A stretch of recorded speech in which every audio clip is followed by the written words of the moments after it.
Can everybody see the presentation? Okay, great. All right. So I named this presentation Decoding SEO because I know when I first started in this work, it just felt like, I felt like probably many of you feel that there's just a lot of different pieces. It's hard to know what you can do that really makes a difference. And it's also hard to know, how much do I need to learn how to code? Do I need to know, do I need to have a certain platform? So I'm going to cover all of that today. But just in short, there are things that each of you can do right now to start helping your SEO results. So let's go over some of the basics. So the primary goal of a search engine is obviously to match the user query, what somebody puts into, say, google.com, with the most relevant and useful search results. That we all know because we probably use Google every day. The goal of search engine optimization is to help search engines to know what your site is about so that they can show the most relevant results. So SEO, I want you to think of it as a long-term strategy. It's not something that's going to work for you overnight. If you're lucky, you'll start to see results in 2 to 6 months, depending on your industry, depending on how much work you've already done. But think of this as a long 1 to 2 year strategy that you're going to keep building. You're going to keep looking to see how the keywords that you're using are helping, how many people are coming to your site. So think of this as a long-term tactic or strategy. So as I mentioned, it doesn't work overnight. There are a lot of things that simply need time. For example, organic engagement with your site. What that means is people actually coming to your site. So as you can imagine, that's not something that you can force. People simply need to come to your site, and Google has to understand, oh, this is a site that has some kind of authority. It has answers to people's questions. Google can also tell whether when people visited your site, did they find what they were looking for? Is what they call searcher satisfaction. Did they come to your site and then leave 5 or 10 seconds later saying, this isn't what I wanted? If that's the case, you'll start to see your ranking go down. And again, one of the reasons why SEO feels so abstract is because you can't necessarily see these things right away in real time. It's something that happens more of like a trend over the long term. And also, how many reputable sites link to your site? I'll get into these specifics a little bit later, but this is something that involves relationship building, both between you as a business owner and other businesses, and how other groups are linking back to you. So those types of things just take time. And so that's why I think of it as a long-term strategy. But don't be discouraged, because you really can impact your SEO score. So today we're going to talk about basic things you can do to improve your score, regardless of what platform you currently use or where you are in your website building process. I want to talk to you about how to develop a keyword strategy, which is one of those things that you have to kind of take a step back, reflect on your business. It's not something that involves necessarily technical tools right away, but more so thinking about what your broader goals are. I also have a number of Google tools that I want to share with you that you should sign up for right away, in addition to Google Analytics, to get more insight into your search traffic. And also plugins that you can use. This is one that's specific to WordPress users, which many sites are, and I understand not everybody is, but if you use a WordPress site, I have some specific recommendations for you. And you do not need to know how to code with WordPress, or I know some of you mentioned having a Wix or a Weebly site, or even a Squarespace site. Those all have built-in tools to help you with your SEO. So a very brief history. SEO hasn't been around that long. It came about in the mid-1990s when search engines first came about. I don't know if any of you all remember. I remember going to a computer in the mid-90s and sitting down and being like, I know I want to see stuff. I don't know how to get there. I don't have a web address. What do? I don't even know how to navigate this.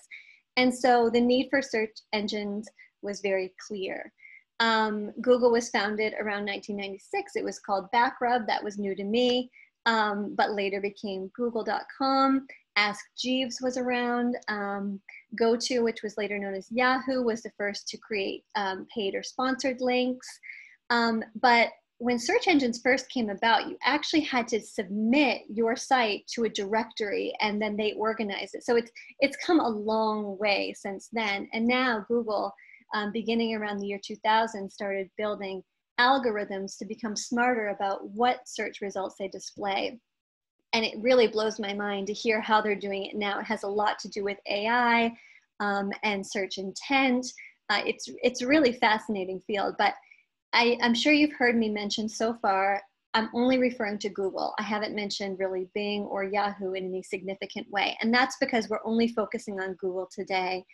They have somewhere between 86 to over 90, I've heard as well, % of the search engine market. That's not just in the US, that's globally. They are the #1 search engine. So when I refer to Google, you can think of it as all search engines. They do differ a bit in terms of how they rank sites and what they care about. Some care about keywords more than others, but everything I'm explaining today, we can think of through the lens of Google. And many of the tools that I'll share with you today are specific to Google as well. And I just had to share a screenshot of Ask Jeeves because I just think it's so funny and I remember that from way back when. Okay, so your SEO approach is going to depend on the type of site you have. WordPress is one of the most popular platforms for what we call CMS site or content management system sites. They have some SEO settings out of the box that you can utilize that I'll talk about, but they also have some plugins that you can use that will strengthen your site. If you have an HTML site, Laura, I checked out your website recently when I had to get your contact info, and I believe you have an HTML site. So if you don't know HTML, you'll have to coordinate with your site developer and share some of, say, the keywords and the descriptions that you want to use per page when we get to your keyword strategy. That's something that you'll coordinate with your site developer. Site builders like Squarespace, Wix, Weebly, and others, they have built-in tools to help you with your SEO. So there's some things that matter regardless of what platform you use. The very first one is rich content. So I had to take a look at my own website because knowing this and knowing how important SEO is, and I looked at my site, and because I'm a designer, most of my site is pictures. And there's not a lot of text explaining the process of how I created the project or what it was about or what the goals were. And so I really had to look at my own site and say, I need to start building my content. And why is that? Well, when we talk about keywords, you have to insert those organically into text. So you can't just pack a whole paragraph full of your keywords and say, here you go, this is what my site is about. It has to happen organically. Any of you that are bakers, if you've gone to a baking site recently, you'll notice that they have a very long story, most do, 99% of the ones that I go to, a very long story of how they came to the recipe, how they found it, how they experimented with this flour and that chocolate chip and this method of heating and everything else. I mean, you learn everything there is to know about them approaching this recipe until you get to the very, very, very bottom of the page where they actually have the recipe. In fact, now they have a button at the top that says jump to recipe for anyone that doesn't want to go through all of that whole story about it. That's called rich content.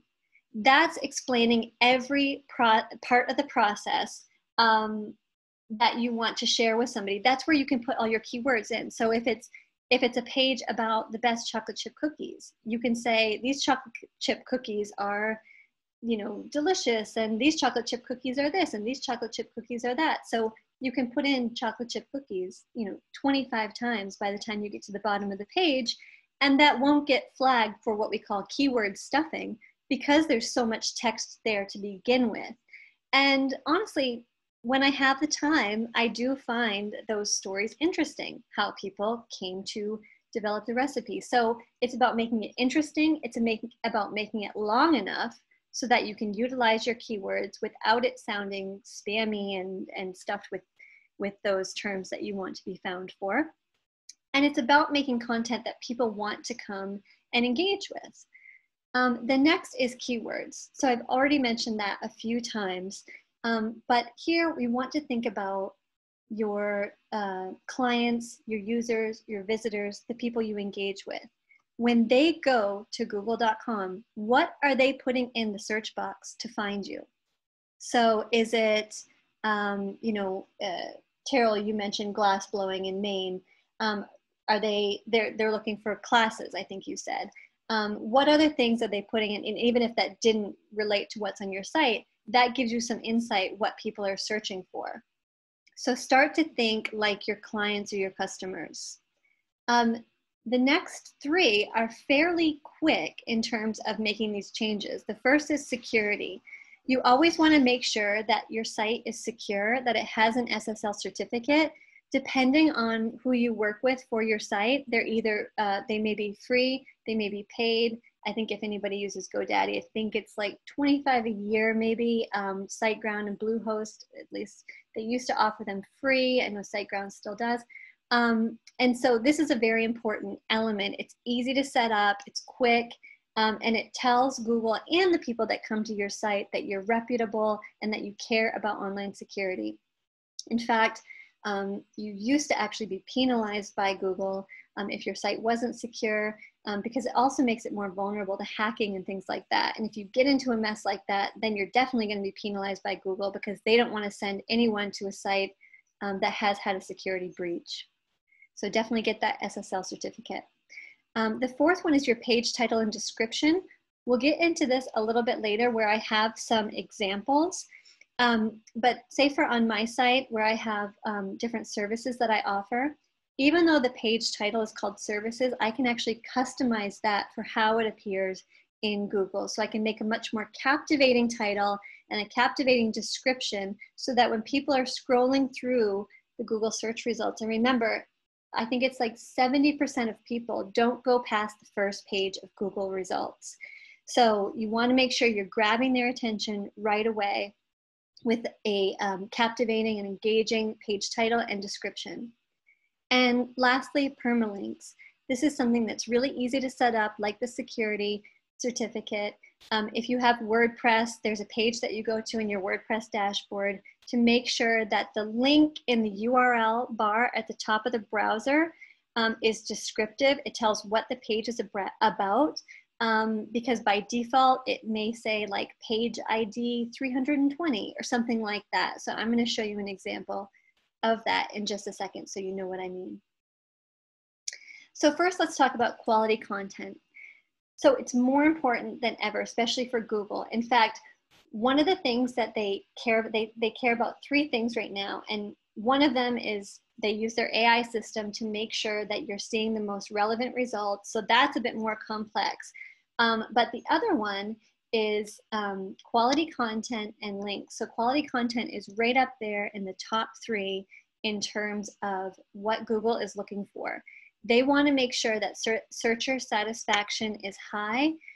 So if you, whatever area you're in, if you can have some kind of guide or how-to or tips about, Laurel, where you're a copy editor, if you had a page that was like top 10 tips for authors just starting out, or what you can do to prepare your book for copy editing, or how to match yourself with the right copy editor for the job, things like that, guides or tips or top 10s or anything like that, that's going to allow you to be seen as an expert on a subject and have a more authoritative voice and have high quality content.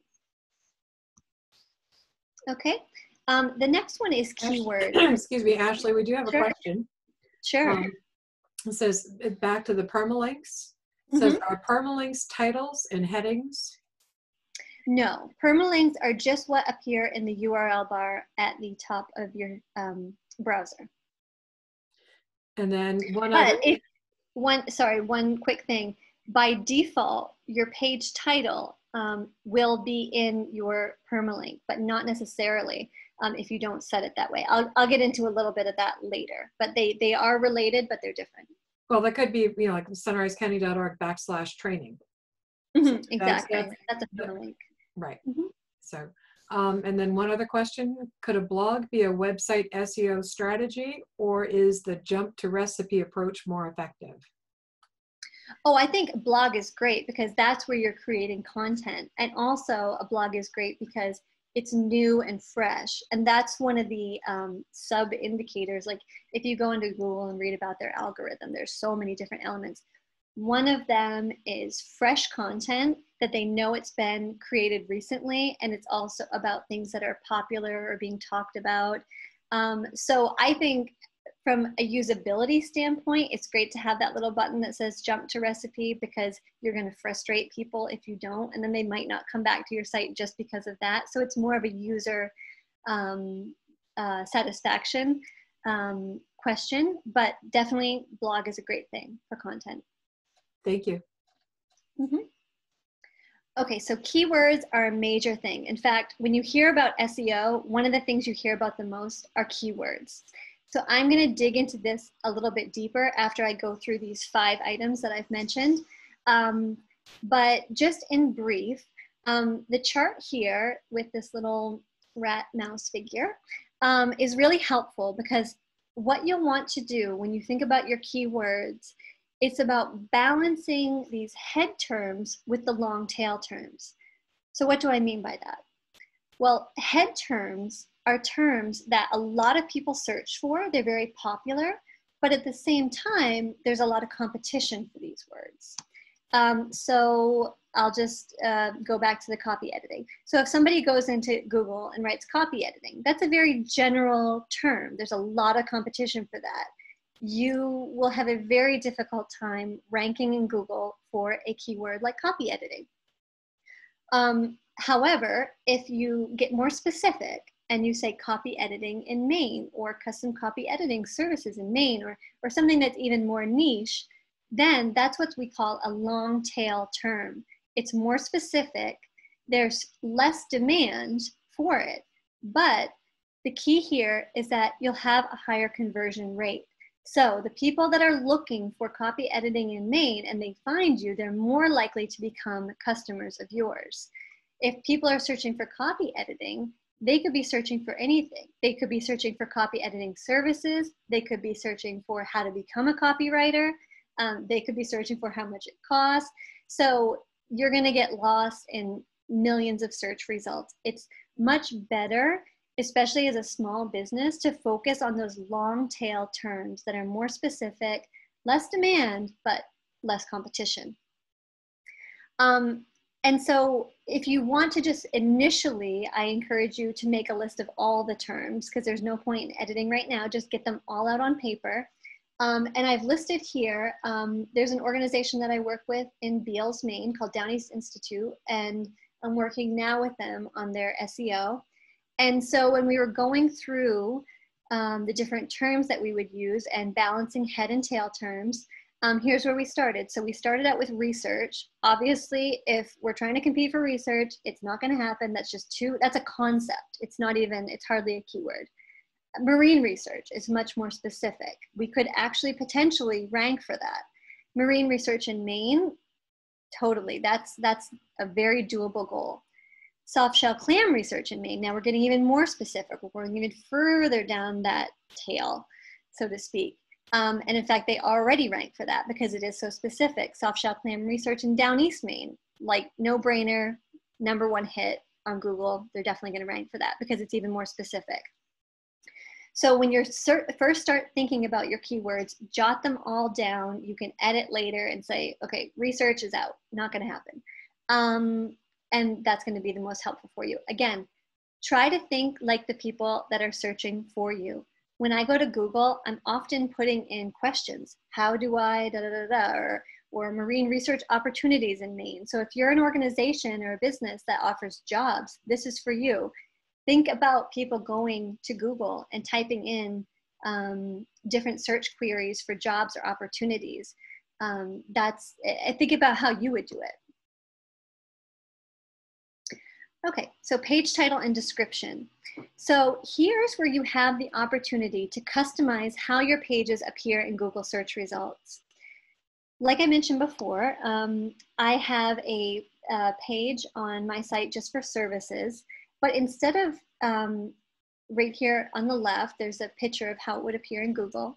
And you can see the permalink at the top. It says ashleydecall.com services. Those are more like breadcrumbs, really. Now I customize that by writing custom graphic design and website design, AHD design. So you can customize how that appears. By default, what appeared there was simply services, AHD design. That's the page title and the site title. And that would be the default. And the default description would simply be the first 155 to 160 characters of text on the page. And that's not always the most descriptive text. So you can also customize the description that appears underneath the title. On top of that, you can customize the image that appears next to the result. And you definitely want to have an image. It doesn't always appear on the web search results, but on a phone, it always does. So you can customize that image as well. Now, down below with the recipe link there, you'll notice that in the description at the end, there's just a ... That's what happens because there is a character limit to the description. I like to have a complete thought in the description where it ends with a period. I don't like the ... because it just makes you feel like you're not getting a full picture. I feel like you can describe what that page is about very succinctly if you have, 155 to 160 characters. So try to do that if you can. That gives a complete picture of what the page is about. And going back to those captivating and interesting titles, when I'm searching in Google and it says, best way to paint your walls or top 10, restaurants in your area, I'm going to go to those links because it seems authoritative. It seems like the best link to go to. Okay, and real briefly just about security. If you see there in that screenshot, that small red circle, I've circled where you get that padlock icon to the left of the URL in your browser. So that's how you can tell your site or any other site is secure. And you can sign up for an SSL certificate through your hosting provider or through your site builder. Now, if you have an e-commerce site, even if you use a third party like PayPal or Stripe or others to do payment processing through your site, so you're not necessarily responsible for keeping all of that data safe, you're relying on their security settings, you still want to have the SSL certificate on your site because visitors aren't necessarily going to know that they're going to a third-party processor when they enter their payment information. If they go to your site and they see that it's not secure and they know that they're going to eventually make a purchase, that's going to turn them away. So even if you're using a third party, definitely get it for your site as well. Okay, here we are in permalinks. Now, this is a screenshot on the left-hand side here from a WordPress dashboard. And here's where you set your permalinks. Now, by default, if you see over on the right-hand side, if you first sign up for a WordPress site, your default pages are going to be, instead of ashleydecall.com/services, which is descriptive and simple and easy to remember, it's going to be ashleydecall.com/?P=123. And 123 is the page ID. And I see this a lot in clients I work with, that their permalinks are still set to this very undescriptive URL. And it doesn't help people that are visiting the site. It doesn't help Google to know what the page is about. It doesn't look good. So definitely change that. You can customize it. In fact, if you have a blog and you want your category to come first and then the post name, you can customize it by using that last option there called custom structure. But most of the time, post name, which is the second to last option, will cover it and will automatically put your page title in there for you. You can customize that as well if you want it to be slightly different than your page title. But that's where you would change that. Ashley, we have another question going back. Oh, keywords, there we go. The question is, so these keywords and phrases are just sprinkled into the copy? That's right. Yes, they're going to be, I mean, the basis of keywords is that that's what your page is about. So when we talk about keywords, we're thinking about one keyword per page. You don't want to necessarily, you definitely don't want to use, so let me come up with an example here. If your site is about, say your site is about bikes, okay, and you sell bikes, your keyword for every page can't be bikes. It's called cannibalization. This would be a tangent, so I won't go there. But basically, your site kind of competes with itself. So that's why you need a unique keyword per page. So on one page, you'd have mountain bikes. On another page, you'd have dirt bikes. On another page, you'd have tricycles. So on each page, it's going to be a different subject, and your keyword is going to be specific to that content.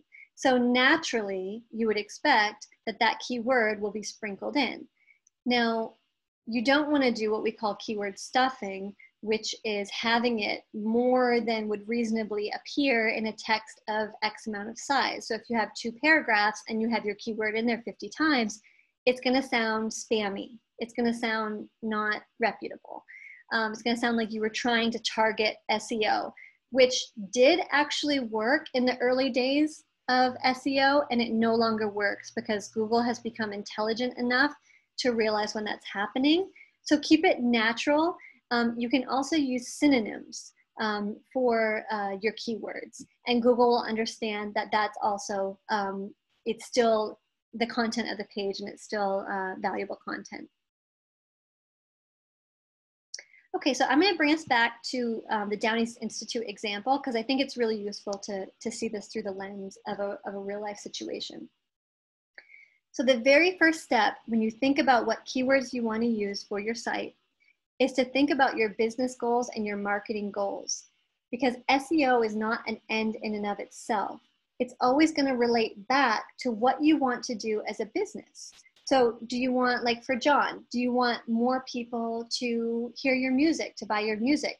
Do you want to have more concerts, have people contact you for more concerts? For Linda, does she want to sell more of her pieces or get more blog subscribers? So it depends on your broader business goals, what your SEO goals will be. So first start with your broader business goal. You can have several, but start with one. So Downey Institute wants to increase the number of researchers that come to its facility.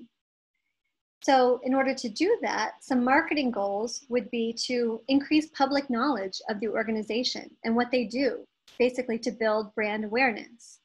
Also, to attract researchers who are looking for an opportunity. And thirdly, to become known as an online repository for marine research data. They want to be known as one of the leaders in the field. And all of these things relate back to bringing more researchers to the facility. So SEO goals for this type of business goals would be to rank for more specific niche keywords related to the research community. What I found in working with them was that there was certain jargon that researchers would use that I wouldn't necessarily use. So those were some of the long tail keywords that we focused on, or even like the species names that certain researchers would focus on.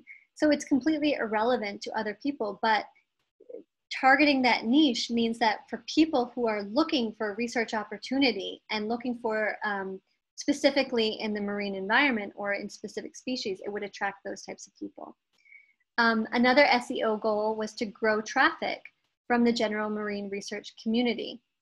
One of the ways that we could see that is how many people are searching for certain terms. So you can monitor how people are finding your site and what they're putting into Google to find you.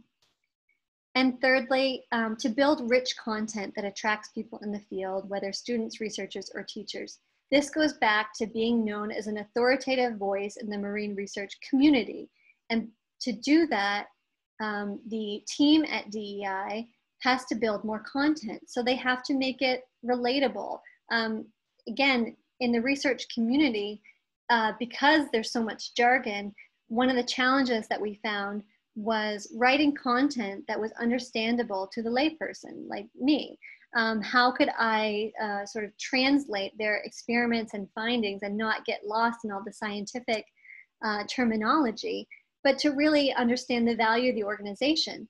so that they were an organization that I would turn to if I needed to know more information, or if I knew somebody was looking for a research opportunity, to also let them know about it. So these really filter into building the brand and building the reputation of the brand as well. Okay, the next step in terms of developing your keyword strategy is to understand your audience. Who are the people that you want to attract to your site, and how would they search for you? I've already mentioned this a couple of times because it's really important to think about who these people are and how they speak, how they are putting, so put yourself in their shoes, go to Google and think about how they're going to find you. The next is to know your competitive advantage.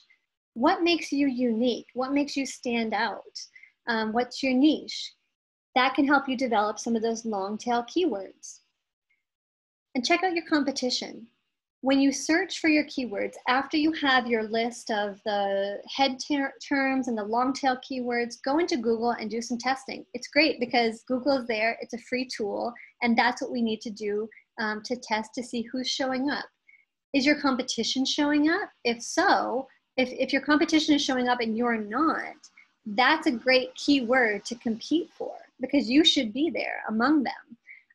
If you're searching for a word, like for example, if going back to the Down East Institute, when I would search for marine environment, I believe it was, I was getting all these academic sites. It was like showing me college programs or, you know, high school classes. It wasn't, Google has this thing called search intent. They think about what people want when they put in something like marine environment, and when they know that 80% of people that search for marine environment want to know about taking a class, they're going to show those results first. So we very quickly realized that we don't really fit in there. So even though that was a keyword that related to the organization, when I went into Google and searched for it, I found all of these results that didn't relate to us at all.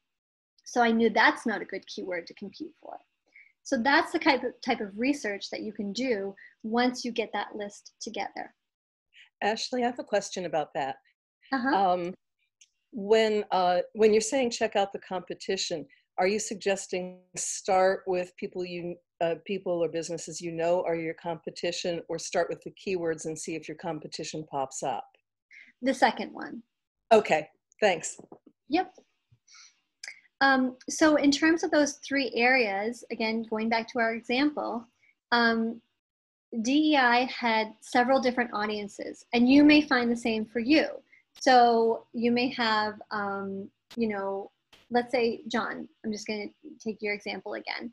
So you may have other composers that want to collaborate with you. You may have students that want to learn from you. You may have organizations that want to book you for a concert. You'll have different audiences. Start with one. And I recommend having a different list of keywords per each audience, because those people naturally are going to go to Google and enter different things because they want different things. So start with one audience at a time and think about the bigger picture.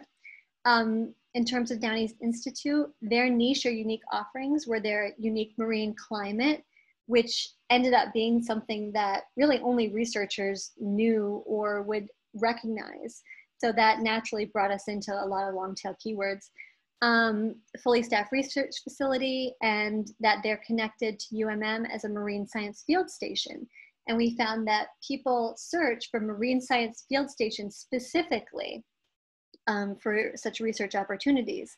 So knowing that relationship and just knowing that term, that was something people were searching for, was really helpful.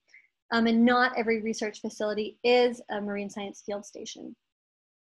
And one of the things that we found in doing our keyword research was that Gulf of Maine Research Institute and Bigelow Labs were showing up for a lot of the words that we wanted to show up for.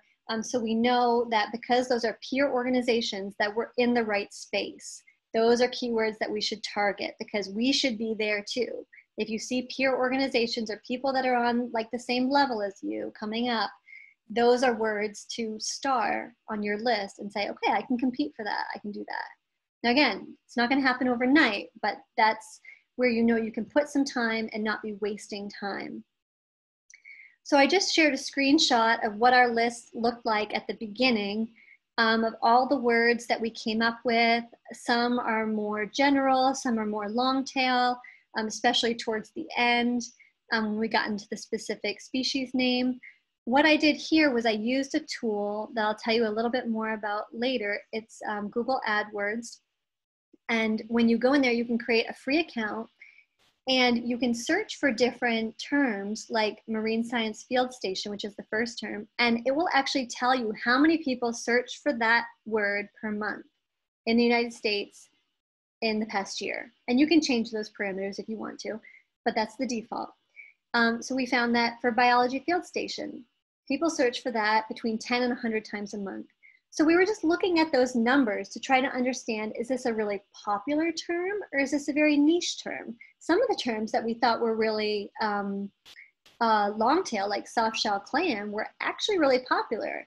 The reason being is that people were searching for recipes about soft shell clams.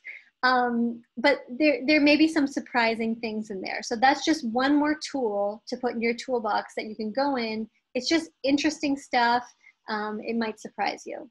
And then the last column, which I also recommend you do, is just to make small notes. You know, if you see, like, for example, for the first marine science field station, the results that I found in Google, they tended towards colleges, I found. In the second one, half were educational institutions. Marine science, pretty much all of them were educational institutions. And we are not DEI is not a college. So that was one that we didn't want to focus on, even though they focus on marine science at the organization. So you see how sometimes you might think a keyword is very fitting to you, but when you go into Google and search for that term, you realize that the results, you don't fit there. And the opposite may be true. You may find that, oh, I do fit here, even though I didn't think I would. So I recommend having one column or just some space to make some notes about who you find in those search results, whether you just cross it off your list. And the ones that I highlighted in yellow were ones that we either showed up for or should appear for, or were very close to appearing for. So those are the ones that we really focused on. And here's my testing, some screenshots. So first I did research and I came up with a definition of the word research, obviously way too general.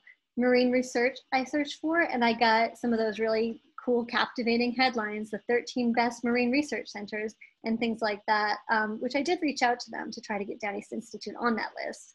And you can do that as well if you feel like you should be on one of those directories. And then as we went on into the more specific words, we started to show up. So marine research in Maine, we were number 1, 2, 3, 4, 5.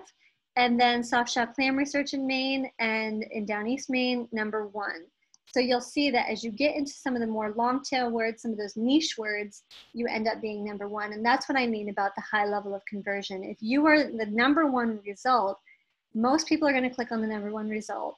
And if it's what they're looking for, you're going to what they call convert them, whether that's selling something or getting them to sign up for something or just getting them to engage in your site. So that's all good stuff.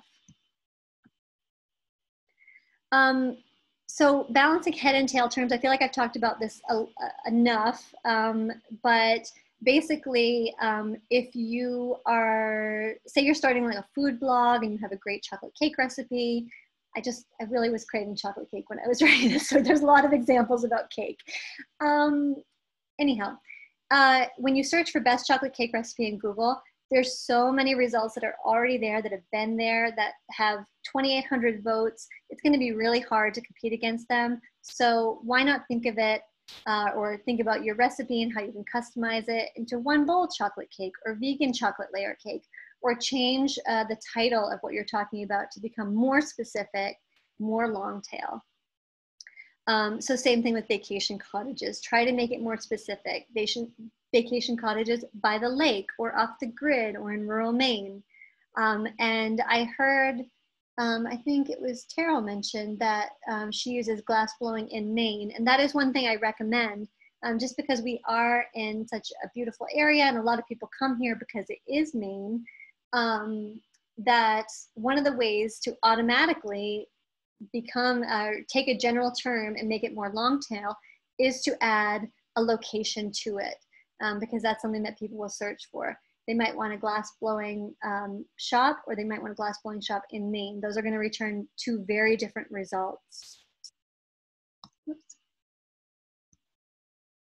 So just a quick recap. So you're going to define your business marketing and SEO goals, make a list of your audiences, offerings, and competition, and then using one audience at a time, make a list of both head and tail terms, and then start testing on Google.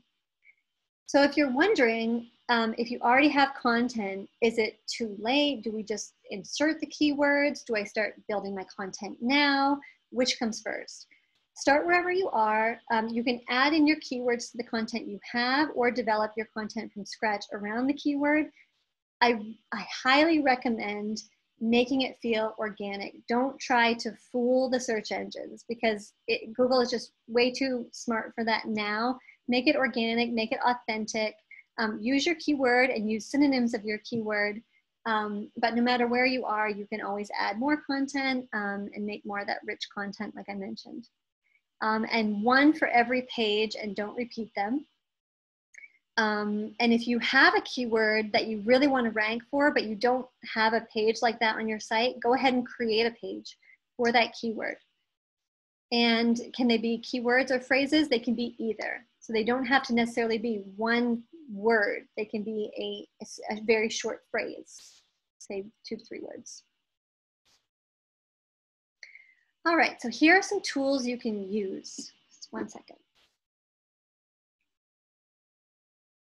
Specifically for WordPress users, I highly recommend a plugin called Yoast SEO. You can get a free or a paid version, but the free version does pretty much all that you'll need. And here I've shown some screenshots of what it looks like. And what you'll do is you'll put in your keyword or your key phrase at the top, and it will analyze how often that word appears and even whether it appears too much, whether it's too dense and it's going to be flagged for spamming or keyword stuffing. And then you can preview what it's going to look like on a mobile phone and what it's going to look like on a desktop. You can customize by clicking that button underneath the Google result that says edit snippet. You can very easily change the title. You can change the meta description, which is that small block of text. You can change the image. And then it will give you an analysis down here. And because on this site, I have the premium version, which I think was like $60 a year or something, you can also enter in your synonyms. So it will give you down below a very simple to understand green, orange, and red indicators of how you're doing in each topic. And down below here, we see just the different things that it's ranking you for. So do you have links on the page? Are you linking to your own site and are you linking to external sites? Is your key phrase in your description? Is it in your title? Have you used it before? How long is the text on the page? Pages that are too short don't have enough content to be considered rich content. It's just too brief. So you have to have a certain length of content to get that little green dot there. So that's a great plugin that I highly recommend for WordPress users. Now for anybody, I also highly recommend going to Google My Business and seeing if your business is there, claiming your business. If you search for it in Google and you see that little, and I should have taken a screenshot of it, but I forgot. If you see your business name come up on the right-hand margin of the Google search results, that's a Google My Business listing. And you can claim those. So if yours is showing up, like mine showed up, and I was like, okay, that is my business, but I didn't have anything to do with it. And it says, is this your business? Claim it. So you claim it, you put in your address, and they send you a code on a postcard, and you go back in and verify it with that code. And then all of a sudden you can add images, you can have people, you can send people a link to review you, add your hours and all kinds of good stuff. And that's just a great thing to have. So if people are searching for your specific business, they have all that info there and it just looks really legitimate. It makes it more reputable to have all those images and examples of your work. So highly recommend checking out if you have a Google My Business listing. So a few other tools that you can use. Analytics, which most of you have probably already heard of. It comes standard in a lot of site builders, or you can sign up for it and link your site. WordPress is the same way. A lot of themes will ask you for your API key for analytics, and you can join those together. And it does provide a lot of useful info, but Search Console, I find for SEO particularly, is much more rich in useful data in terms of developing keywords and monitoring your site. And I'm going to talk a little bit more about that in just a minute. AdWords, I've already talked about. They have a tool in there called the Keyword Planner, and you can enter in different terms that you want to know more about, and it will tell you how often those have been searched for per month. AdWords is used to buy ads on Google, either the top results before the search results or the ones that appear at the bottom of the page. Top of the page is obviously more expensive. I don't have a lot of clients that use Google Ads, but it's something that you can look into if you're interested. But the great thing is that they have this really cool keyword planner that's free, that doesn't require you to have any ads, that you can use to gain information about how often terms are searched for. And Search Console, as I mentioned, is a must-have addition to your analytics account. In fact, you can link them together, and you verify your Search Console account by entering in your analytics ID. And you can see your Search Console data by logging into analytics, so it's all in one place, which is nice. Or you can go to Search Console separate website, and you can understand what people are searching for to reach your site. If you try to do this in Google Analytics without having a Search Console site, you can find some, but at the very top, it will say something called not set, and it will be in little parentheses. I don't know, anybody that's used analytics extensively will see this, that the #1 result for what people search for in Google is not set, and it doesn't give you any information about what that is. So you need Search Console to dig into there and to give you more information. So let's take a look at each. Here's a screenshot of analytics. And if I have time, I actually have them open up on my computer so we can go into those a little bit more. But I just wanted to give you a brief introduction into these. In analytics, you can see how many people have accessed your site, how many sessions. So the difference there is the same user may come back multiple times. That's why you see here there's 2,600 users and 3,900 sessions. That means some users have come back more than once, and they can tell that through your the address of your computer. And the bounce rate is how many people come and leave pretty much right away. This is actually an average bounce rate. Anything up to about 60% is average. If it lowers, obviously better.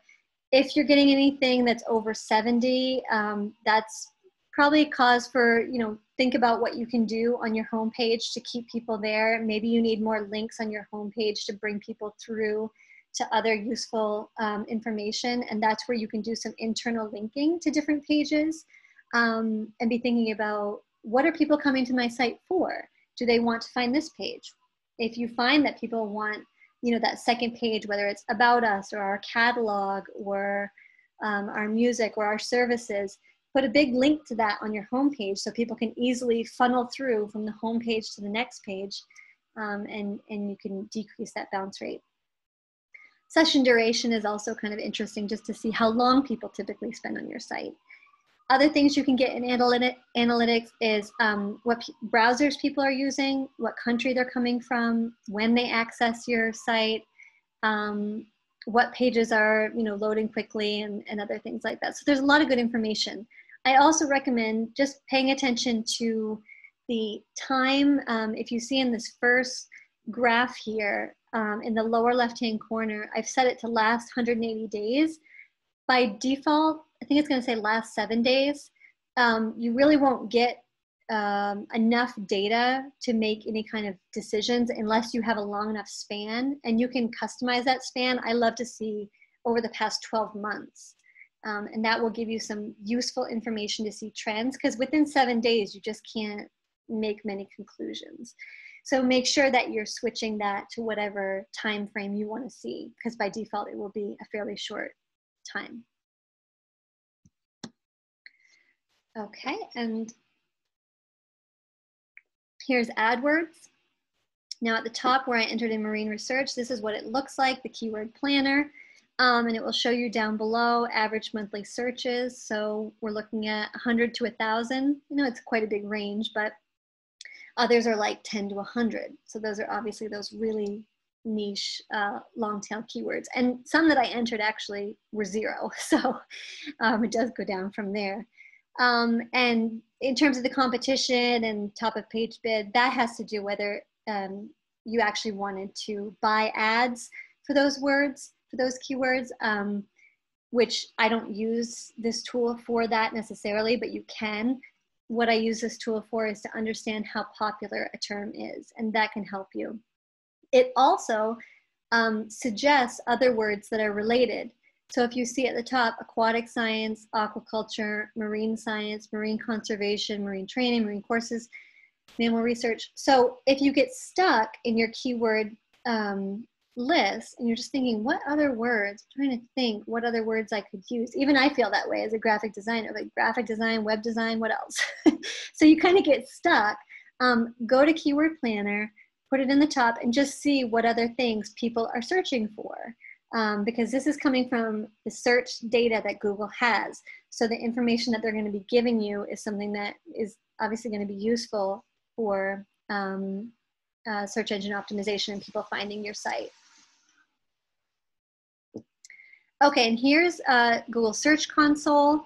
Actually, you know what? I am going to just see. I'm going to stop the share for just a second, and then I'm going to share a different screen so that I can show you what this actually looks like.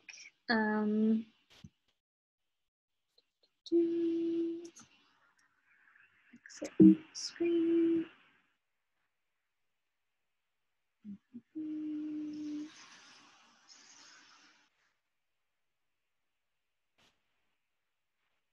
Okay, hold on a second. Does anyone have any questions for Ashley while she's changing the screen? Yeah, if you don't mind my asking another question. Ashley, I have, this is about keywords. I have a couple of different sites, one of which is for me as a singer, a teacher, a writer, and so forth. And there are different pages for all those activities, but my home page definitely lists keywords from a lot of different categories. Is that considered a bad thing, or does it not matter because I have the pages that are separate? No, I think that's fine as long as you have pages for each one of those. You might find if there is a term or something that encompasses them all, that would be a good time to use it on your homepage. But you may like find Renaissance that woman. Sorry? Like Renaissance woman. That might put me in a whole other search category that's all wrong.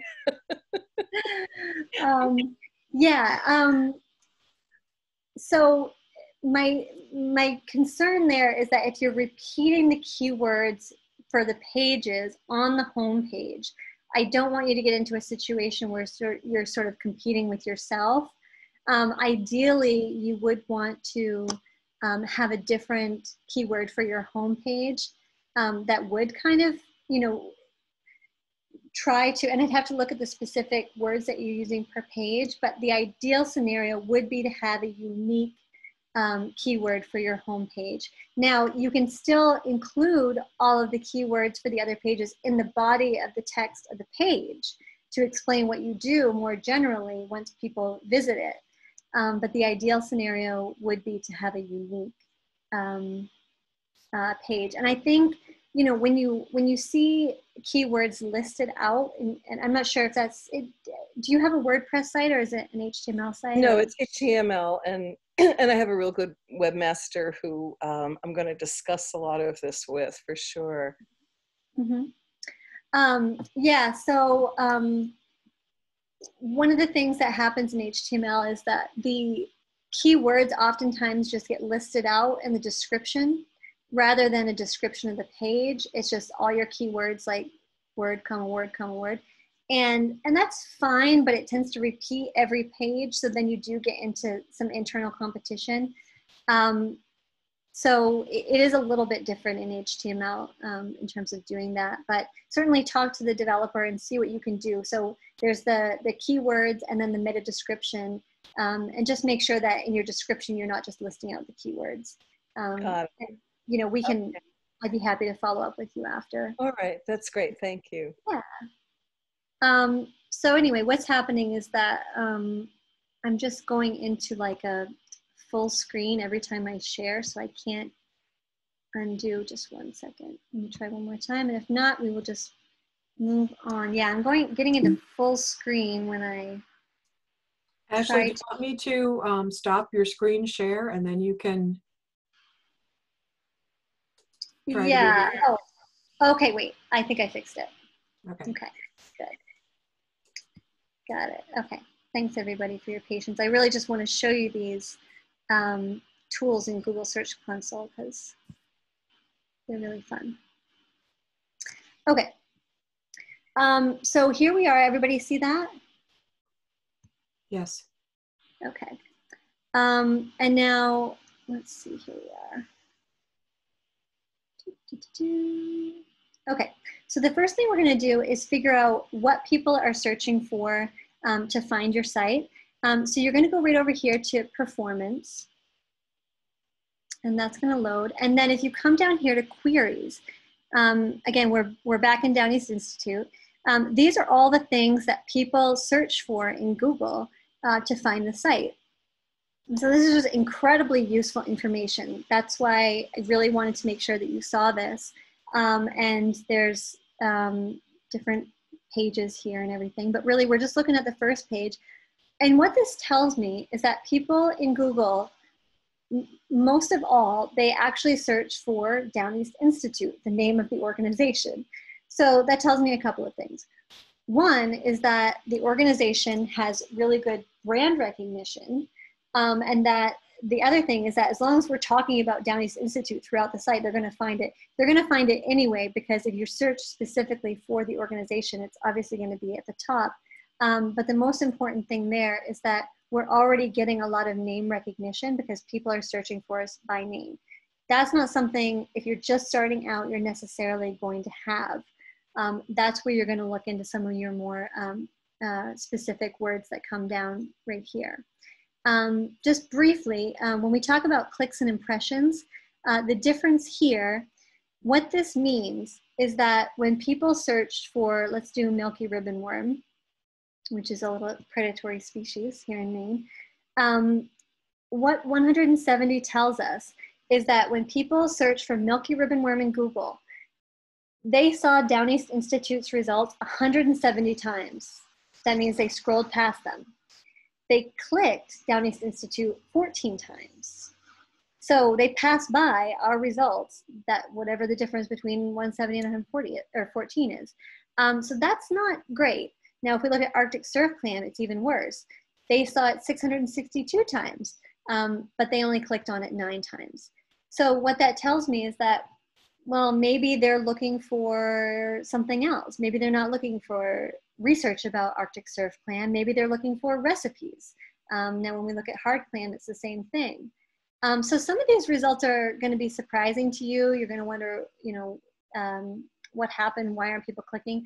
But, you know, this is just something to add to your toolbox, again, to kind of get some insight. And the difference between impressions and clicks, once again, is impressions is where people see you, and clicks is when people actually click on your site. Funny also that people saw it 303 times for Down East Institute and clicked on it 152 times. Even though that is really high, I still kind of wonder what happened to the other ones.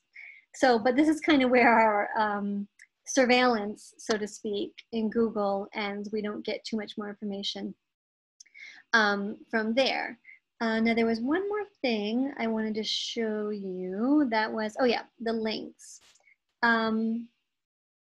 So if we scroll down here to links on the left-hand side, these are the pages that link back to your site. So when I first started the presentation, I mentioned there are 3 things that Google really looks for right now. One is high quality content.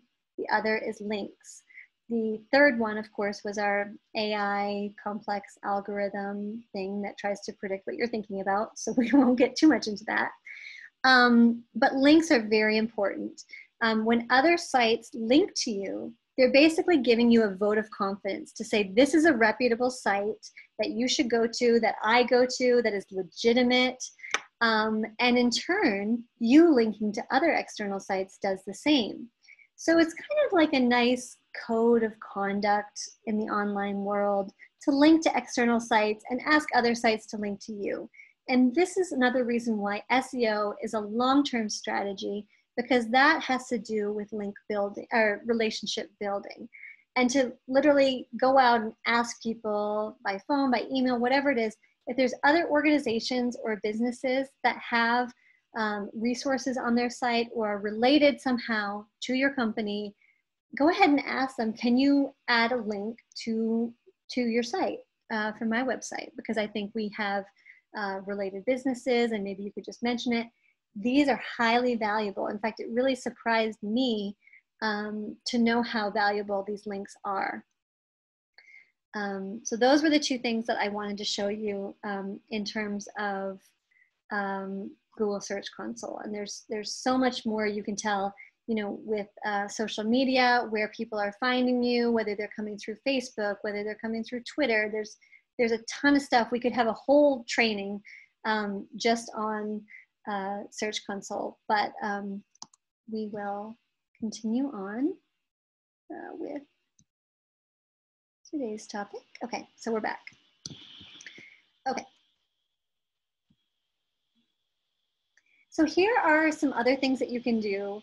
I mentioned the links. That is a huge thing. That's why it's number one on this list here. Number two would be to use image alt tags when uploading an image. I know that sounds like code speak or like you need to know HTML, and it does refer to the HTML alt tag for an image, but there's a very easy way to add an alt tag in WordPress and in site builders. If you have an HTML site, you can talk to your developer about it, but I'll show you a screenshot of what that looks like. And that will just tell Google more about what that image is and help to strengthen Google's understanding of what content is on that page. The third is social sharing options.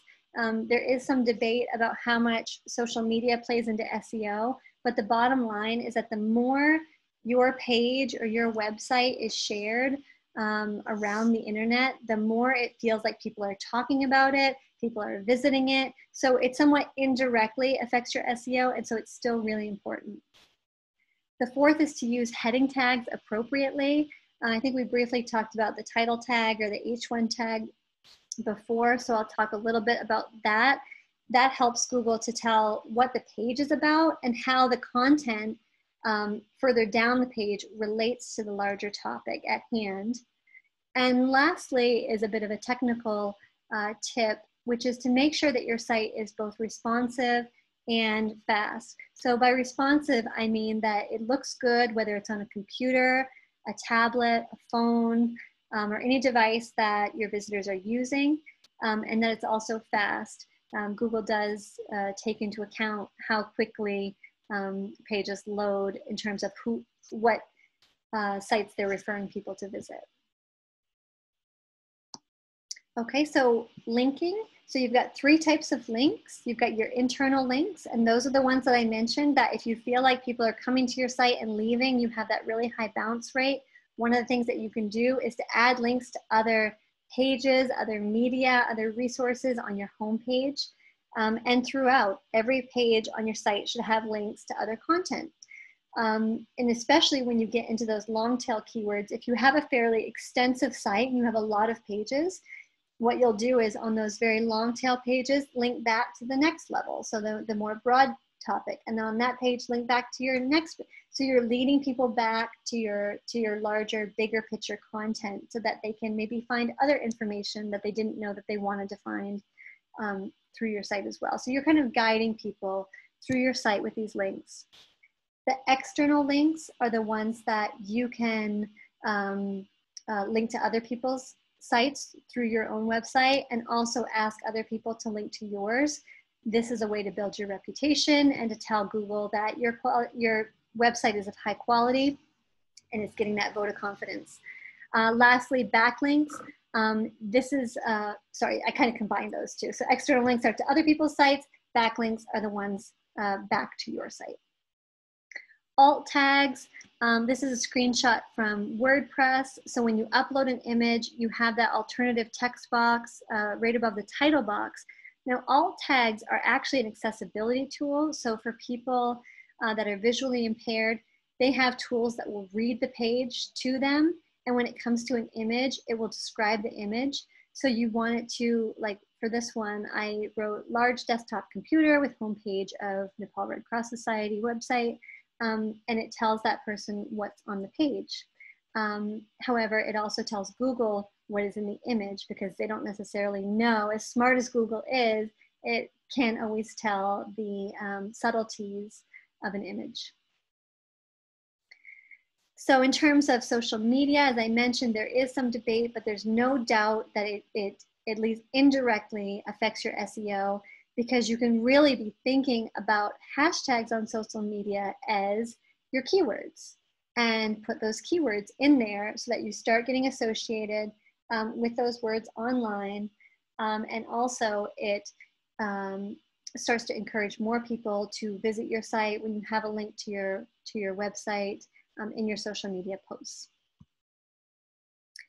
And for heading tags, so you only want to use one heading tag, one H1 tag per page. That is the title. So Google's going to look at that and say, this is what the page is about. That's the H1 tag.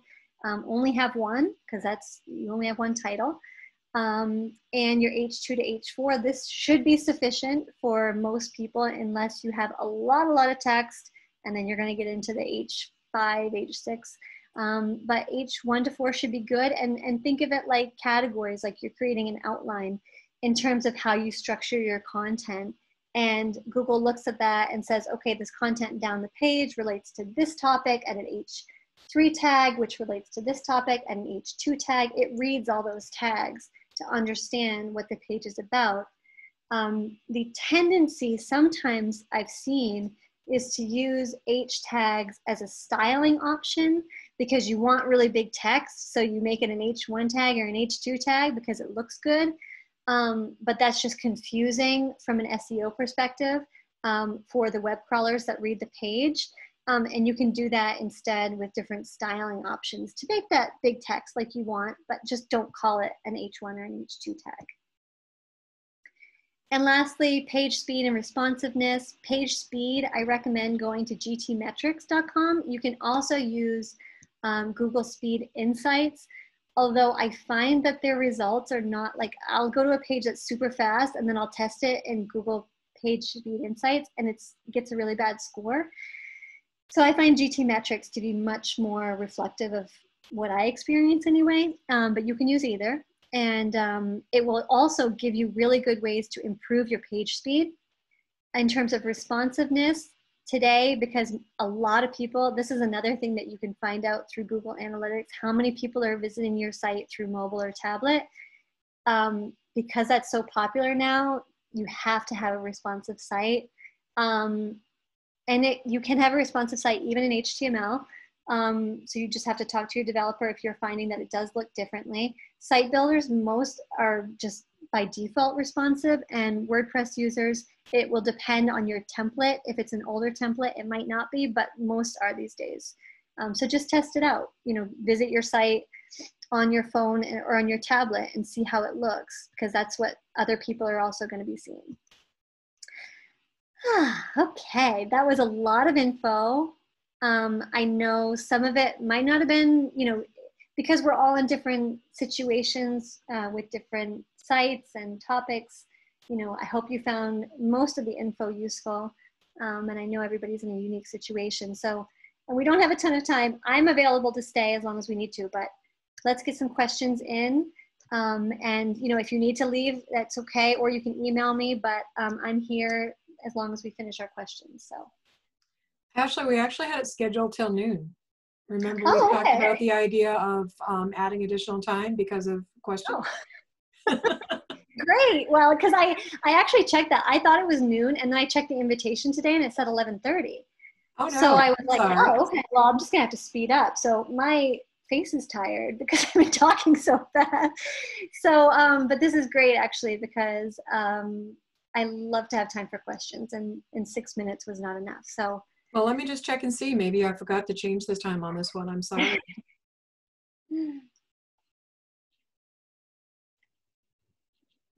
Yeah, my website's not being very responsive right now. Uh-oh.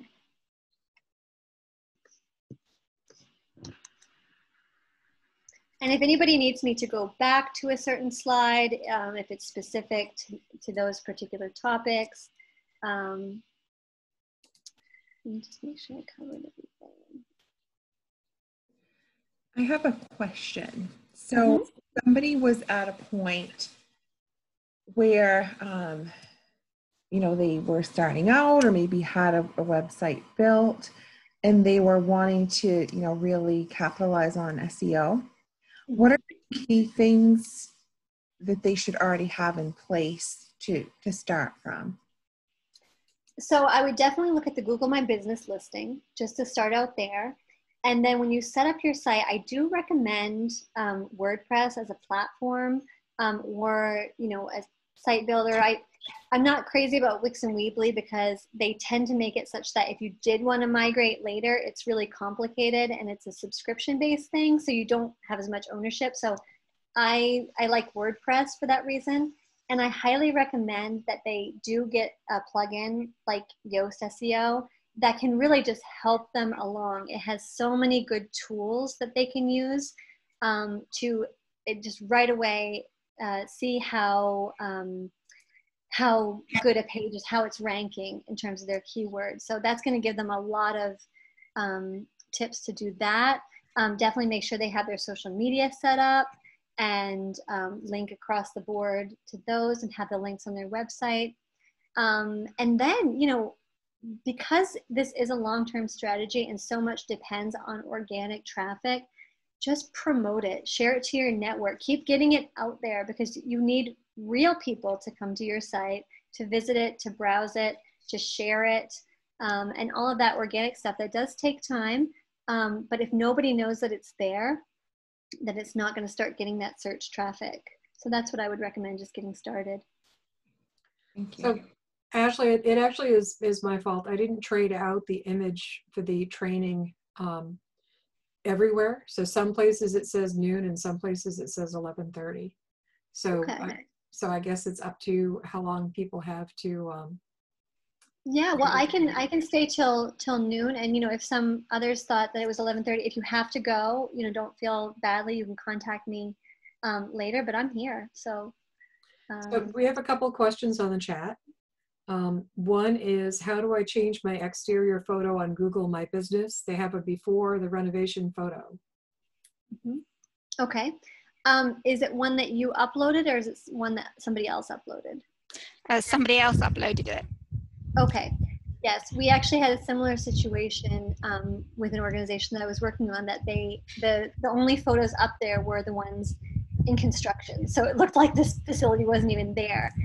How you would do that, how I do that, because it's very difficult to get somebody else's photo. You said it was somebody else that uploaded it?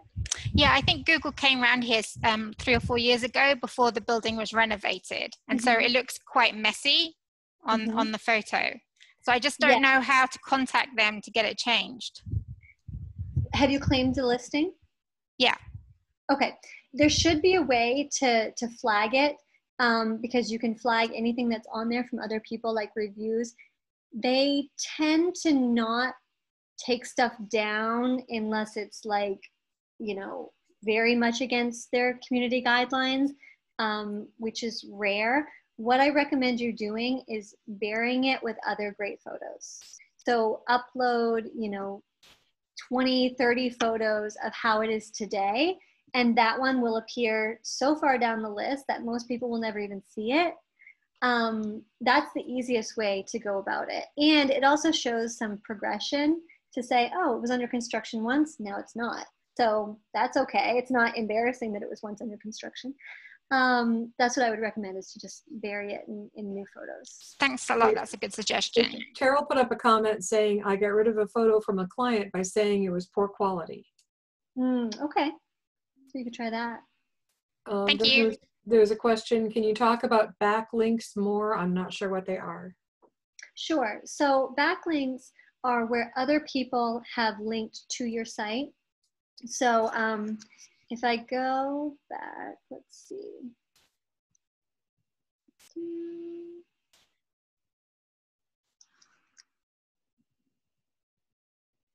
I'm going to go back to Search Console and share my screen again.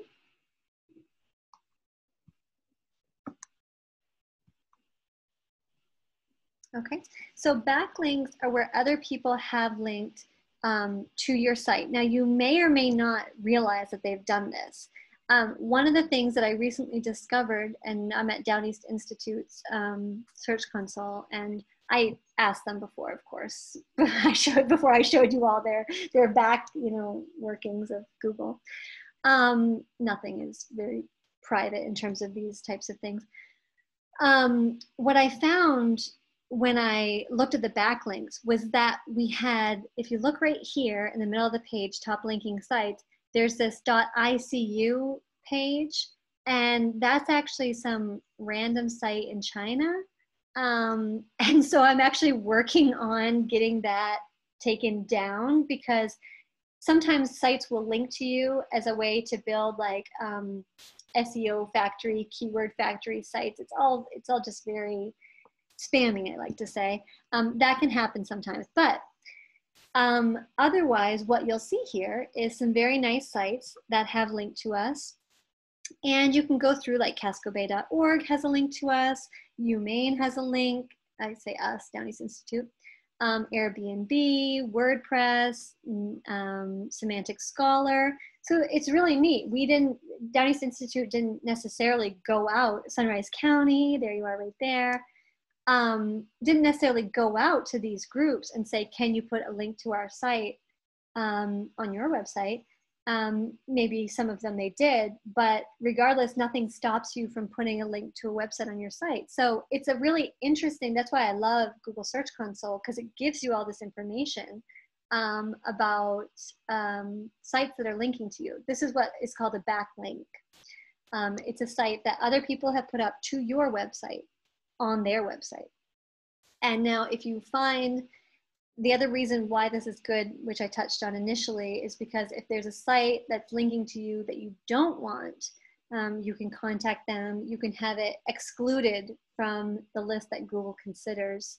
And that's what I'm working on now, because you can get penalized if, so there are websites where there's just links. It's not like a real website, they just put links. And so you can get penalized if Google thinks that you're a part of something like that.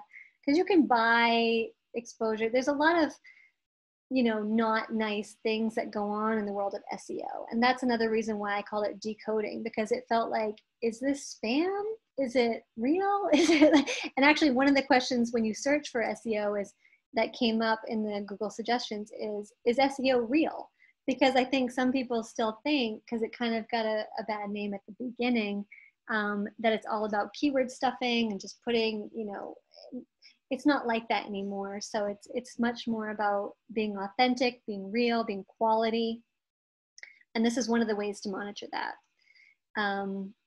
So you can see like cascobay.org, you can see what page they link to right here. So this is a PDF of a report, and you can actually go to that page on your own site to see which one it is.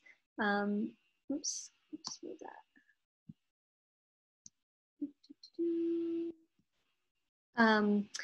Or you can actually go to their page too. Yeah, you can go to their page. I think there's also a way to go to the page where they've linked you. Let me try that also. But does that answer your question about backlinks? I'm not sure who asked that question, but yeah, there was a way Sorry, that I forgot I was muted. That was Terrell. Okay. Yeah. She said, yes, thanks. That's great to know. Okay, great. Yeah, there is a way, and I'm just trying to find where that was to actually see. That's not it.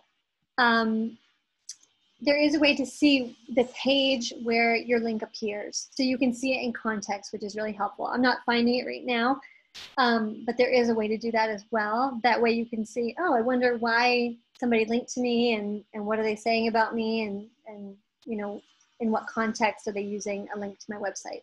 That can be helpful. And then one other question that was in the chat back just a little while ago was to follow up on Denise's question, can you create a site on WordPress and then migrate it to HTML later? Well, not easily. WordPress is written in a different language. It's written in PHP. So, but honestly, unless you're a developer, I wouldn't recommend an HTML site. Unless you're a developer, really. They're not, I would say it's, yeah, I'm not sure who's asking it or if they are in HTML.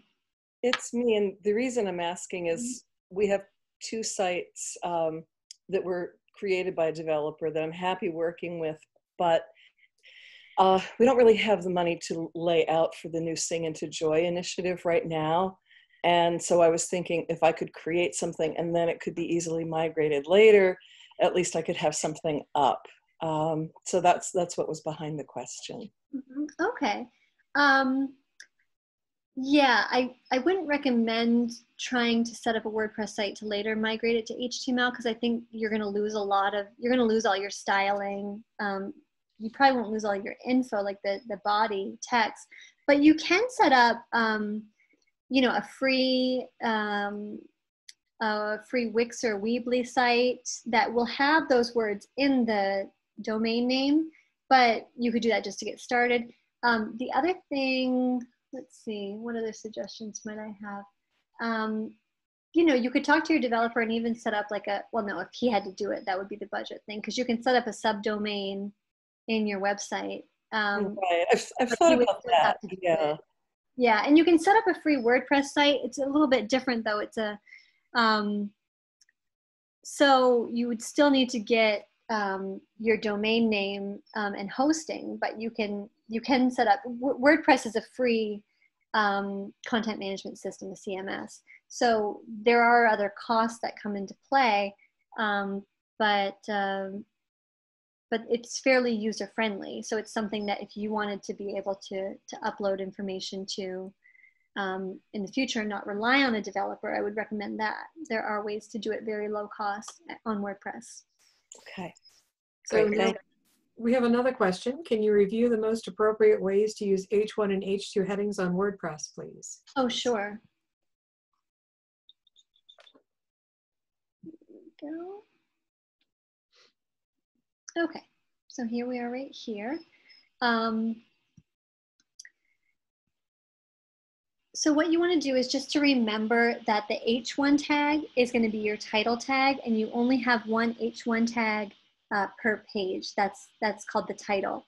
And H2 would be the next level down. So if you have the little drop down here, this is a screenshot from WordPress. But so I have promotional material design as my heading 1. That's the title of the page. And then 2 of my heading 2s are posters and rack cards. So those are 2 different types of promotional design. And within posters, I have letter size posters and legal size posters. So those would be like a heading 3. So you can see that it kind of goes from general topic to more specific to even more specific. There's no requirement that you have H2 and H3s. But it's nice to be able to divide the content on the page into groups, especially if it's a longer page of text. So you know, if it was a recipe, going back to that example, maybe it was, you know, chocolate cake as a heading, and then it was, you know, preparation as a H2, ingredients as an H2, you know, cooking methods as an H2. And then within ingredients, you know, types of chocolate was an H3. So it's, as you can see, it goes more and more specific as you go on.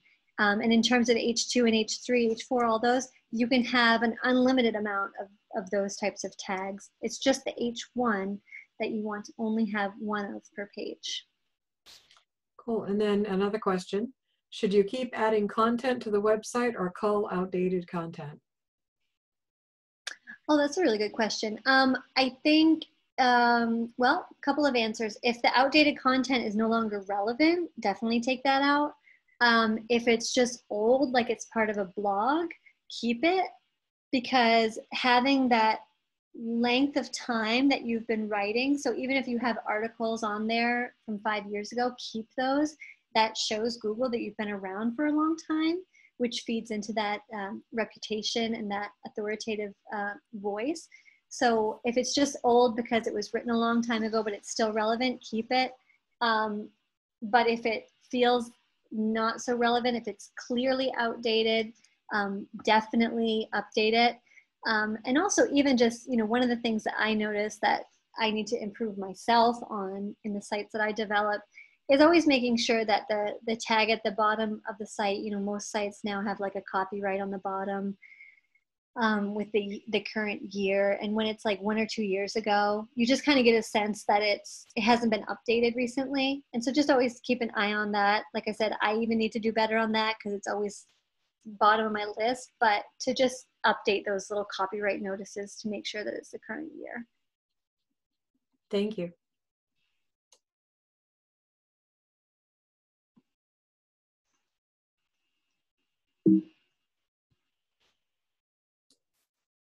Any other questions for Ashley?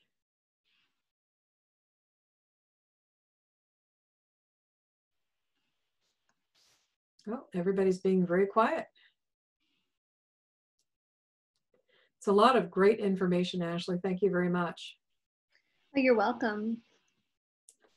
Yeah, I hope it was helpful. And you know, I would say that the keyword strategy and really thinking about those bigger business questions is where you're probably going to want to spend the greatest amount of time. A lot of the tips that I gave were sort of technical things, or you know, things to remember, things to label, or you know, the alt tags and all of that. It's the keyword strategy, I just want to emphasize, that is probably the most important thing, because it does relate back to your marketing goals and your business goals. And that is the whole point of all of this. That's the whole point of trying to get people to find you, is to achieve those goals. So spending time there will probably, you know, result in the greatest benefit for you as you go forward in this. Great. So I will be sending out an evaluation.